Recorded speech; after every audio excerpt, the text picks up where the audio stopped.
Hello, everybody. Welcome back to AP US History. We are continuing Unit 1 with Chapter 2, and this is going to be Part 1 of 3. Chapter 2 for Unit 1 of UHS APUSH is divided up into 3 parts because what we're going to talk about in this particular chapter or set of presentations, the next couple of presentations, is going to be the English colonies in the New World. Now, one of the things that the College Board wants you to understand is going to be the regions of English colonization. And kind of the best way to approach this is by breaking up those regions. Now, there are some general characteristics that are true for all 13 of the colonies, for all 3 of the regions. That's going to be the South, New England, and the Middle Colonies. Those are our 3 regions of British North America. Now, just like with the previous video, remember that we are sticking to a fairly limited time schedule in terms of these actual videos. Now, the reason why we're doing that is that, honestly, we do not have the energy to completely do a 45-minute lesson and record all of that. You've seen how long our chapters are in class. They stretch over a couple of days. So this is going to be a video that more so concisely summarizes those key ideas. I'll highlight a couple of the terms that come up in this chapter. But again, just like with the previous video, I'm keeping myself in a 20-minute timer. So this video is going to be a little bit more than 20 minutes, but I'm going to try and stick to that timer right there. Again, I can't find out a way to put a timer on the screen because I'm old, but I'm an unk, as they say. Never mind. Anyway, let's go ahead and get started. So before we get started, though, a little bit about the lesson objectives here. So the lesson objectives, these are from the College Board. In this particular part of Chapter 2, we're going to focus on not just the regions, not just the causes of expansion and colonization, but we'll also take a look at interactions between the Native Americans, who the College Board called American Indians, and the British, specifically the British. Even though it says Europeans, we're talking about the British. We'll also take a look at slavery as well, especially in this chapter. All right. Now, with all of that preamble out of the way, let's go ahead and get started. 3, 2, 1, bongo. All right. Now, before we talk about the southern colonies in specific, a little bit of an overview. Now, the next couple of chapters will begin with this overview, but I won't go into as much detail because we're going to do that right now. Now, the English are unique compared to the Spanish, the French, and the Dutch because actually, compared to those European powers, the English were actually kind of late to the colonization game. And actually, that will impact how the English set up their colonies compared to what the French and the Spanish were doing. Now, kind of we see that the English were late to colonization, mostly because there were internal problems within England that prevented overseas expansion. For example, the English government wasn't as centralized compared to Spain, compared to France. We saw that the English government is, well, more slow in that transition away from feudalism into a more modern monarchy, those so-called new monarchs that you learned about in World and Euro last year. However, by the time England does begin the process of overseas colonization, after the issues with the Anglican Reformation, after the issues with the conquest of Ireland, for example, we do see eventually England under Elizabeth I is going to build a colony in the New World in the form of Roanoke. However, if you know anything about American history, Roanoke is one of the biggest disasters in American history. We see that this is a colony directly founded and set up by the English monarchy. However, it fails, and it fails because we see the disappearance of all of the settlers. It's still unclear kind of what happened, but in general, it is basically a money pit. The English government invested a lot of money into building the colony of Roanoke, but they don't get any return on their investment. Everybody's gone, basically. And that actually is going to lead to one of the big characteristics of English colonies is that they tended to be founded and funded not necessarily from the government, but by things like joint stock companies. A joint stock company is a corporation in which multiple investors buy a share or stock in the company, and they basically spread the risk of the company. Kind of investors put in money, they expect to get some sort of profit in return, and that is going to be one way that the English build their colonies in the New World. These companies, these joint stock companies, they go to the English government. They are granted a charter, basically permission to settle in the New World. And in exchange for following English laws, they are allowed to govern themselves, as we will see. This is very different from what the French and the Spanish did. It's a little similar to what the Dutch did. The Dutch are the most similar to the English, but they don't matter. The Dutch don't matter, and you can take that out of context. Anyway, another way that the English built their colonies was through groups of people known as proprietors. Proprietors were rich dudes from England who basically went to the king and said, hey, if I finance the building of the colony, will you let me make my own colony and let me run it the way I see fit? And the English king says, yeah, why not? This is going to be the most common way that the English colonies are set up, as we see in New York, in Pennsylvania, in Maryland, in basically all of the South except Virginia. But these kind of proprietors oftentimes had a social experiment behind them, and we'll take a look at some examples of that later. Now, why did the English set up in the New World? Well, it's similar to the Spanish and the French and the Dutch in their own ways. For one thing, the English want to stay competitive with the French and the Spanish. Look at here on this map right here. The blue areas are where the French are settling. The yellow areas are where the Spanish are settling. And kind of there is a big gap that the English are trying to fill in colonizing this eastern coast of North America. So, competition, that's why the English government approves the building of colonies. But we also see that there is this desire by English colonists themselves to move to the New World and set up their own ways of living. And there's a lot of motivations for why ordinary English people move from England into the New World. One of the biggest promises that the English want to get in the New World is the possibility of land ownership. Now, a big marker of English social hierarchy is land ownership.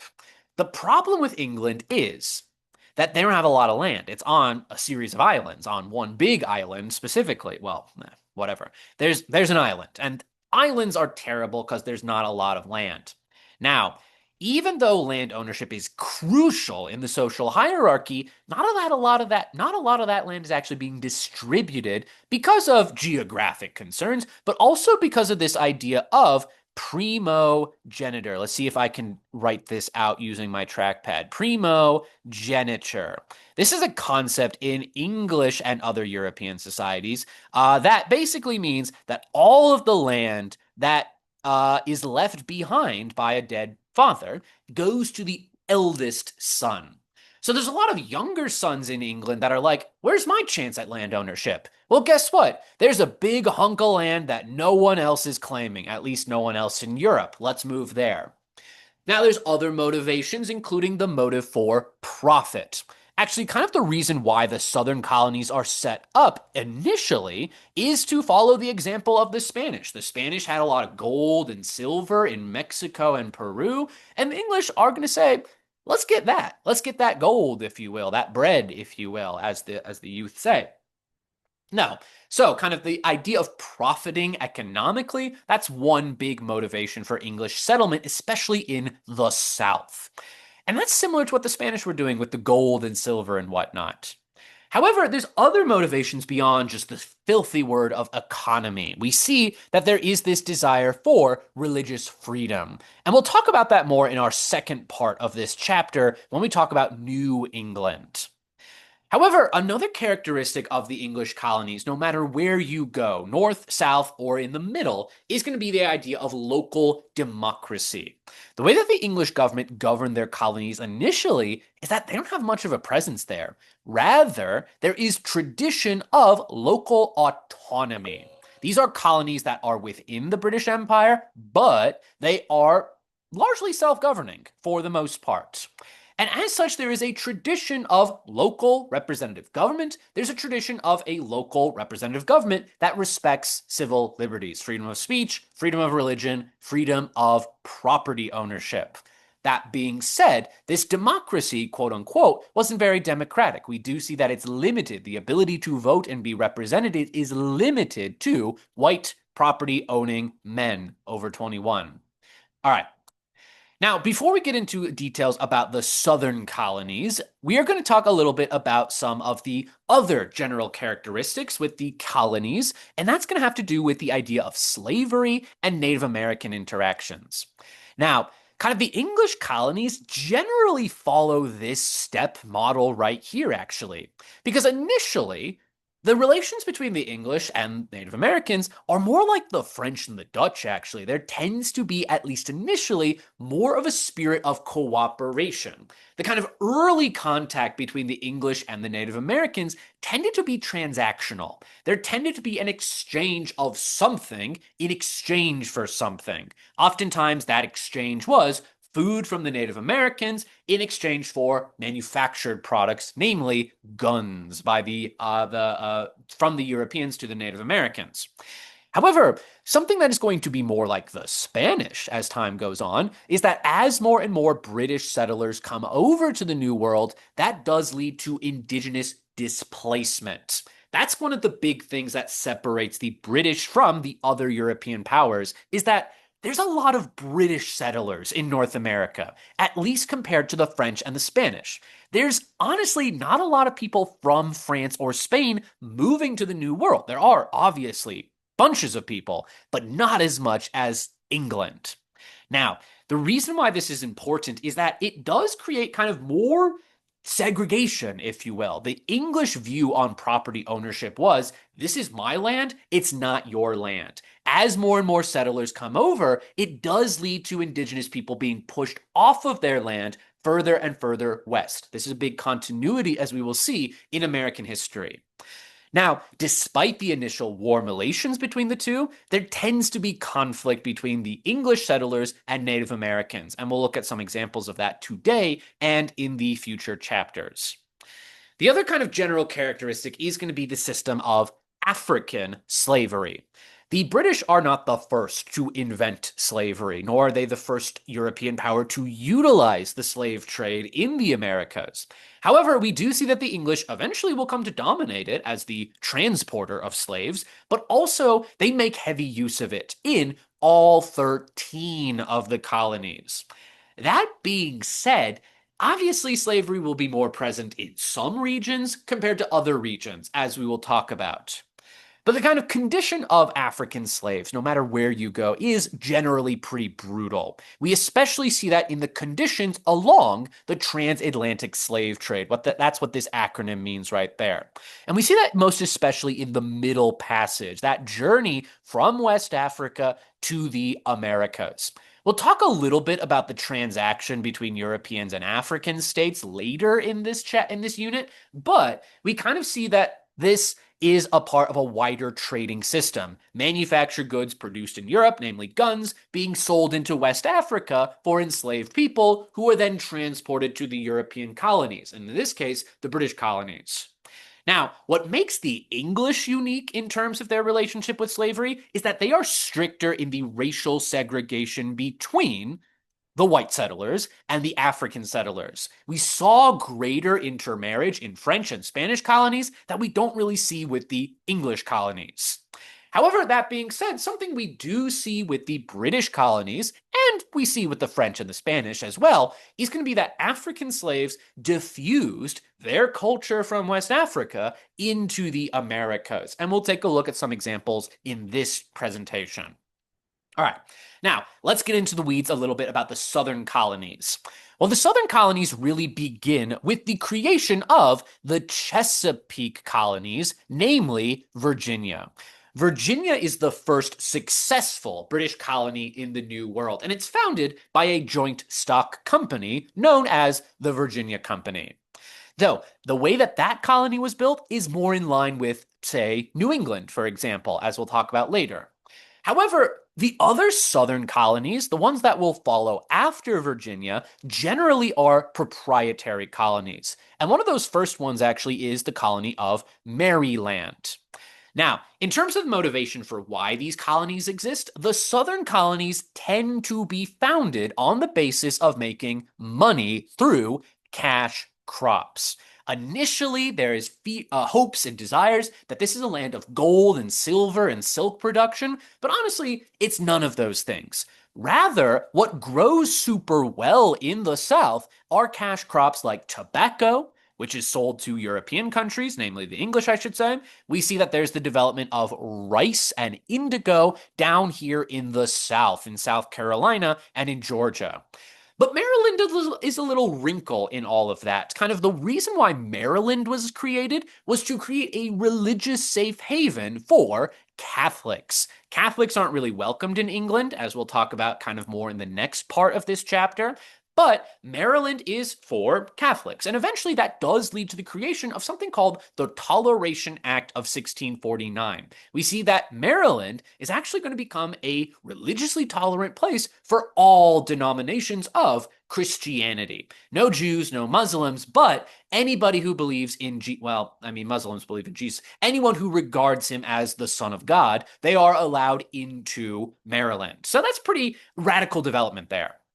In terms of the environment, I kind of already highlighted this, but we see that the environment of the South is more conducive to cash crop production, namely, like I said, tobacco, indigo, and rice.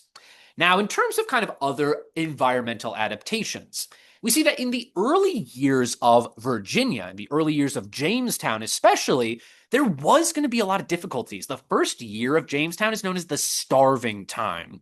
However, we see that as time goes on, colonists are going to become seasoned. They undergo what is called the seasoning time. Basically, the seasoning time describes the process by which colonists get used to the natural environment of the new world. If you survive your first year in the Americas, you're probably going to live. You're probably going to live to a ripe old age of, maybe 50, but still, that is, well, a long time, more or less. And kind of another way that the environment, the colonists in Virginia adapted to their local environment is in the form of John Smith. John Smith was an English colonist who is going to come over and basically whip the colony into shape. The initial settlers in Jamestown were lazy aristocrats, actually. But John Smith is going to institute a rather harsh rule of you have to work if you want to eat. Because the early settlers, honestly, they weren't eating, they weren't making food, and therefore they weren't eating. They were refusing to hunt or fish or do things like grow crops, for example. And kind of that is defining really this Chesapeake region. You might see that term pop up on the AP. The Chesapeake describes this place right here. That's modern day Virginia and Maryland.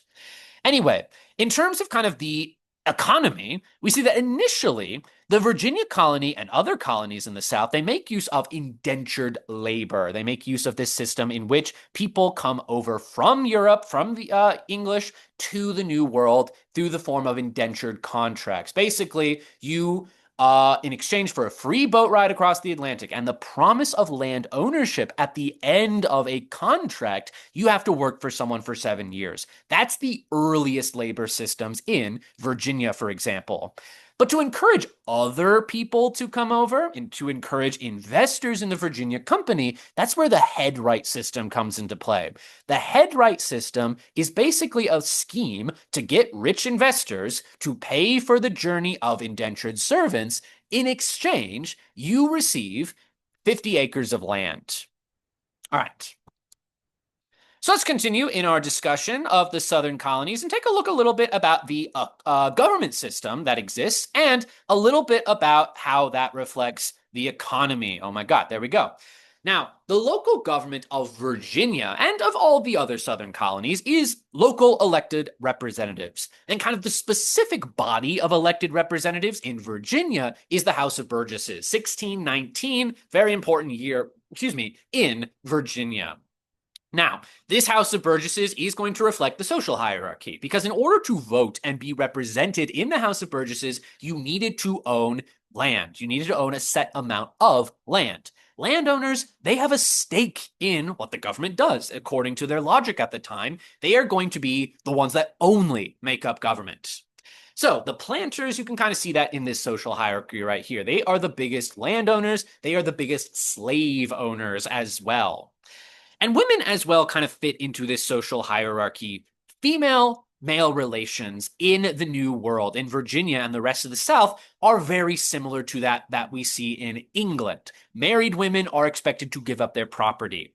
However, what kind of makes the South a little bit unique is that there is less focus on family building, especially in the early years. The early settlers were just single, unmarried men. And as such, there kind of is less importance on marriage, actually. We see that when husbands sometimes died, and they did. That's what happens. Husbands die. I can't defend it. But we see that when they died, oftentimes women who were single, they got to keep a lot of that property. So there was a degree of freedom for women. Speaking of a degree of freedom for that didn't exist. We see that in the form of slavery. Slavery is first introduced into Virginia in 1619. 1619, House of Burgesses, the first women arrive in the New World. They were prostitutes. And we also see the introduction of slavery. Now, slavery is a very brutal system, as I'm sure you can understand, one in which it denies the individual right to freedom. You're regarded as property. However, we do see that slaves oftentimes pushed back in the form of active slave rebellions. For example, we see that with the Stono Rebellion in South Carolina.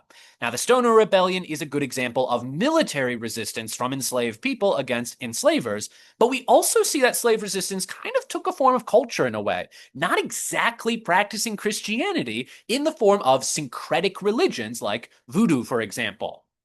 Now, kind of moving on to the interactions with Native Americans, the playbook is almost identical to every other colony. We see that initially there's positive relations. John Smith, for example, helps Virginia survive by establishing a trade network with the Powhatan Confederacy. The Powhatan Confederacy, a group of tribes in the Chesapeake, they're going to give food in exchange for guns.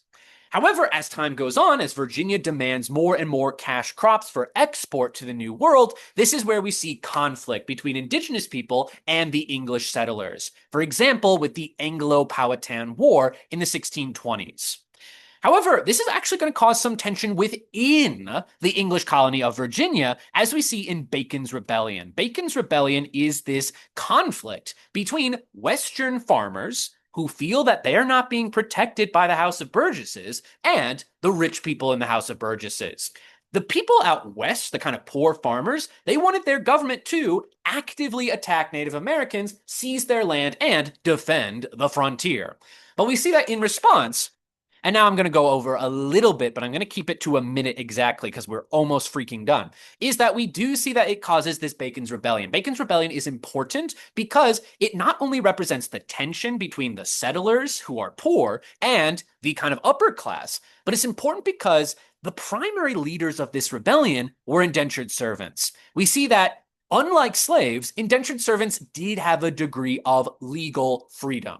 And when Bacon's Rebellion happens, when all these indentured servants lead this uprising, it makes colonial Virginia reconsider the use of indentured servants in favor of slaves from Africa who have no chance at freedom.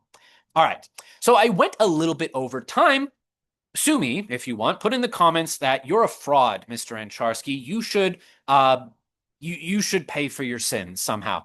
Put that in the chat. Put that in the comment. But anyway, we are done with this chapter right here. A little bit of a brief overview of some of the big ideas from part one of chapter 2. All right. Thank you, gamers. Have an excellent day. God bless America. All right. I did not stop the recording.